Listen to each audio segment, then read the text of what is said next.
Be ready. 10 seconds to go.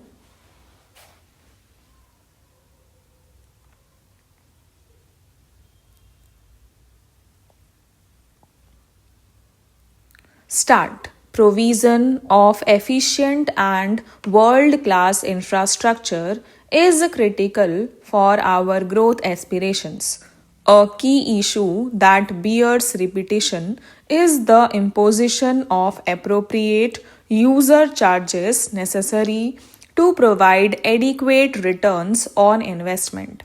Some success has been achieved in areas such as telecom, roads, and ports where appropriate user charges exist.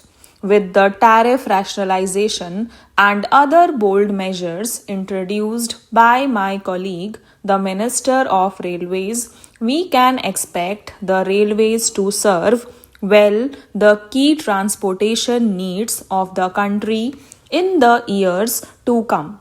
Other areas such as power, urban infrastructure, other transportation, and the like continue to experience great difficulty because of the lack of appropriate user charges. Restoration of financial viability in the power sector remains crucial.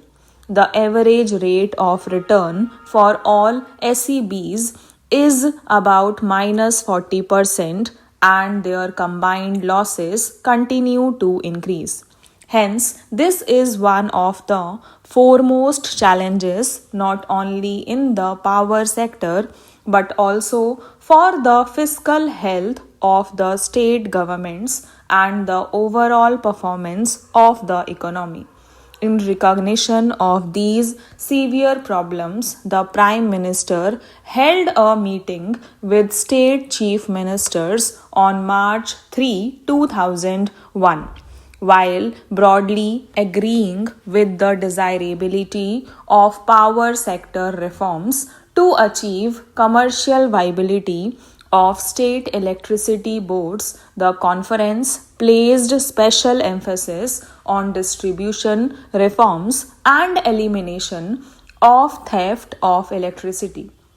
Subsequently, the high level empowered group of chief ministers and union ministers has agreed to a one time settlement scheme in regard to SEB overdues to the central public sector utilities through securitization and issue of tax free bonds by the respective state governments, subject to the achievement of specified performance milestones and full payment of current dues in the future. I would urge upon the states to come forward and implement the scheme speedily. The Ministry of Power has already signed memoranda of understanding with 20 states and is expected to complete the exercise with the remaining states soon. To redouble our effort in this direction, APDP is being redesigned as the Accelerated Power Development and Reform Program with an enhanced plan allocation of rupees 3500 crore for 2002 3 up from rupees 1500 crores this year. Access of the states to the fund will be on the basis of agreed reform programs in the future. I am glad to inform the House that the Prime Minister's National Highway Development Program, launched 3 years ago, is progressing well. It now promises to achieve a totally new scenario in the road sector. The Golden Quadrilateral will be completed substantially by December 2003, a year ahead of schedule. The north south and east west corridors have a length of 7,300 kilometers, of which 716 kilometers have already been four laned. With the assistance of multilateral funding, other borrowings by the National Highway Authority of India with government guarantee and other innovative financing schemes, the funding for this phase will be fully tied up in 2002-3. The present port trust structure does not allow Indian major ports to have the flexibility needed for efficient management and for raising institutional funding.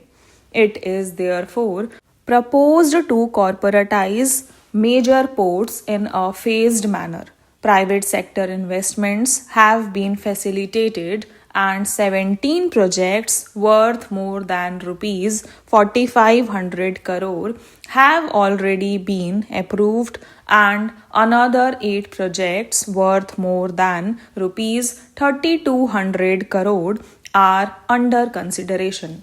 With corporatization of the existing ports and new private sector ports coming up, the regulatory structure will be strengthened. The government has already announced its decision to upgrade the international airports at Delhi, Mumbai, Chennai, and Kolkata to the standards of world class airports by including private sector management and investment through long term leasing systems. Modalities for inviting offers have been finalized and the leasing process will be completed in 2002-3. Private sector participation in greenfield airports will be encouraged through a package of concessions, availability of land and related infrastructure from the state governments, exemption from levy of inland air travel tax and foreign travel tax on departing passengers for projects located in states that charge sales tax on aviation fuel at central sales tax rate, charging of advance development fee by way of additional passenger service fee at the existing airports for help in financing of the greenfield airport and levy of user development fee at the new airport. Authority of India. The proposed new airports in Bangalore and Hyderabad will benefit from these concessions.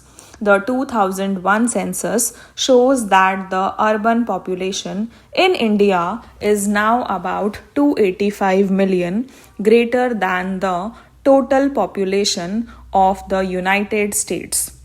The number of cities with more than 1 million population has increased from 23 in 1991 to 35 in 2001.